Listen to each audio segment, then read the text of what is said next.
All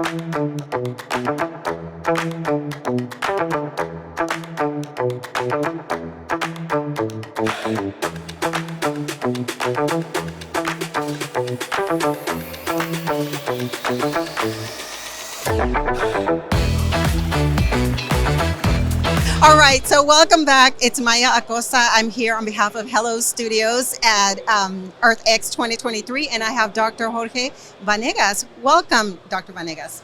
Thank you. I am very happy to be here. I'm excited to have you here. You recently gave a talk. I'd love to hear what your topic was about, and you were addressing the younger generation. No, actually, I address the younger generation in every course I teach. Uh-huh. Yesterday was on the built environment. That's my specialty. Okay.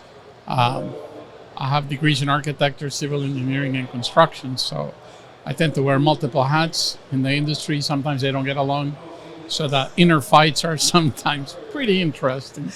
Uh-huh. But it was a very different presentation, which I actually enjoyed and appreciated. It was about what are the mindsets that we need to actually get sustainability completely embedded into the built environment. A lot of people don't realize the extent that the built environment helps and damages the world. So I have a very specific take on it, and that was the nature of a conversation more than a normal academic presentation. Okay, now let's clarify. When you talk about built environment, what are we speaking about? We're talking about everything that touches you from the moment you wake up to the moment you go to sleep. Everything It's around the us. urban, suburban, peri-urban, rural, and remote things that we plan, design, build, and use. It includes two very large categories, which are all the infrastructure that you need to do what you do, and all the facilities that you need to do what you do. In the bigger picture of sustainability, I have been a firm defender that facilities and infrastructure are the most powerful enablers of all the other goals of the United Nations Sustainable Development Goals. And the reason for that is that, unfortunately, the industry is labeled in producing things, nouns, roads, bridges, houses, offices, hospitals, schools. But we don't realize that that's not the purpose of the industry. That's just an enabler of what you really want. So when you start changing the narrative from what the industry does and putting facilities and infrastructure up, everybody thinks, okay, I'm going to focus on how much it's going to cost. It's called CapEx, the capital expenditures. Okay. And they squeeze as much as you can. But the problem is that once you get it up and deliver it, you have to use it over its service life. That's the OpEx. People also want to keep the low. And along the way, what people want is a high return on investment. Mm-hmm. How much money am I going to get back?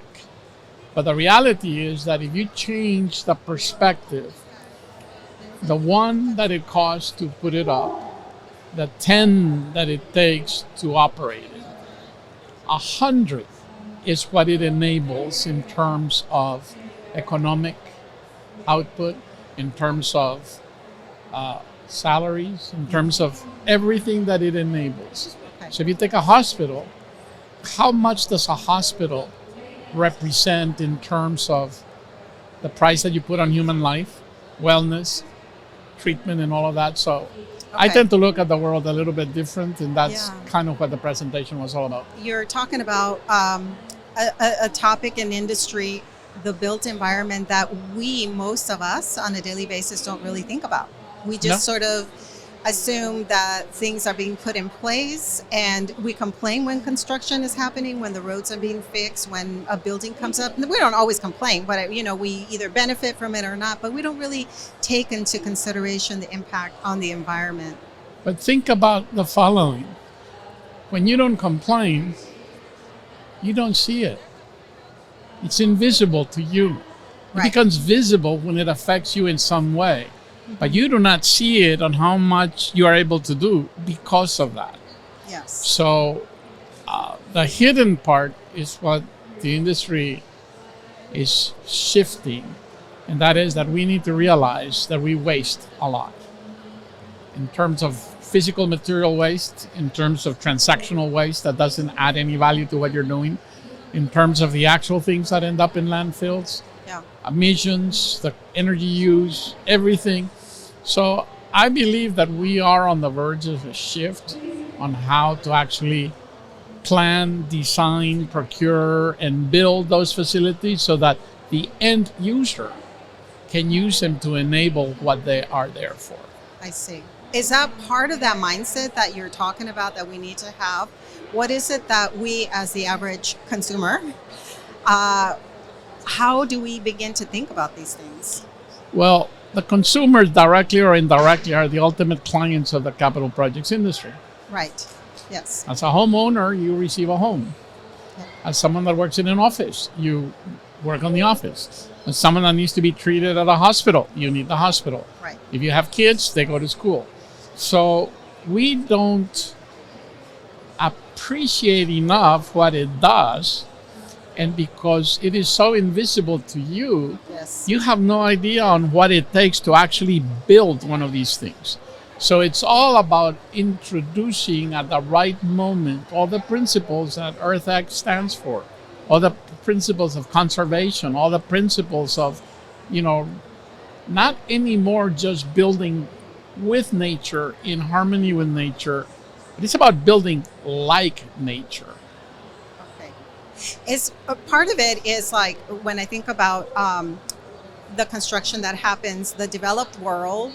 Are we the greatest offenders of all of this? And is part of it, like sometimes I think that it's either we take into consideration the safety of other people, whether it's redoing a floor or fixing a pothole on a street or being compliant at a hospital. Anything that we do, a lot of it, it's the lawsuits that we take into consideration and the regulations that have to be in place.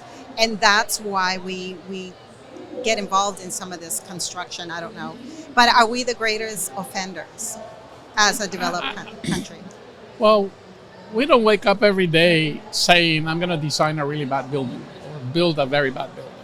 I think that the problem is that the overall system, from codes and regulations and laws and everything that you have to operate within, is fractioned, it's siloed, it's independent of each other. I see.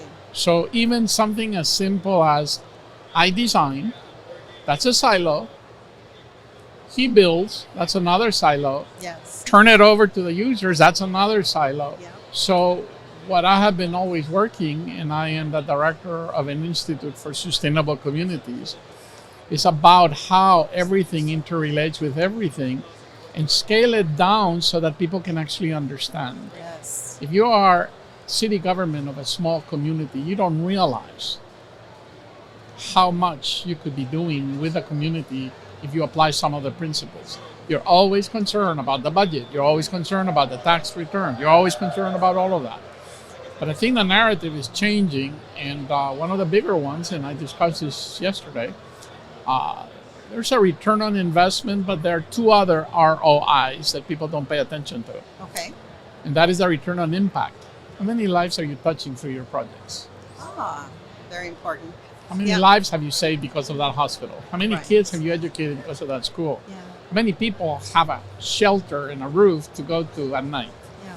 And then you have a third ROI. First one, investment. Second one, impact. The third one is influence. If you're able to be extremely successful in bringing a building to the certification of rating systems or all the principles that we stand for here at EarthX, and you succeed, and not only you succeed because you return on your investment or your shareholders or any of those, but in addition to that, you can measure the impact and you can measure the influence, and suddenly you become viral, just like in social media, you become viral. Right. Well, I'll tell you what, a great construction project done for a fraction of the price, in the fastest speed, with the highest quality, everybody's going to want to do it. That's true. And that's influence. That is so true. The problem we have is that we tend to see everything in kind of separate bins. Yes, I'm we an do. integrator. Yes. So now, do you have for our listeners, is there a way that they can learn more about this mindset of really getting the community involved in everything that that is happening in our surroundings? And are you available in case anyone has questions? Yes, I am. And that's precisely what I'm building in the Institute. It's a capacity to reach out to the communities and not teach them anything, because that's one of the problems that we have. You Okay. create the opportunity for the community to learn, because if you teach them, I'm the one in control of what got taught. I see. Yes. So it's about being able to talk, but more important than that, it's about being able to actually listen. Yeah. You can hear a lot, but unless you really listen, you Yes. see, that's where all is broken. So I am, in a way, in a crusade to heal how much everything is broken. Yes. And it still works. So I know it can work better. So yes, I'm reachable at Texas A&M, Jorge Vanegas, Institute for Sustainable Communities. I'm in the School of Architecture, and I'm very easily found by just Googling. Yeah, well, I love what you're about and what you're bringing to the table in terms of really helping us to really raising awareness to That's think part of about it. these things. So I really appreciate you for stopping by today at the booth. Thank you for the opportunity. Yes, thank you. Best of luck.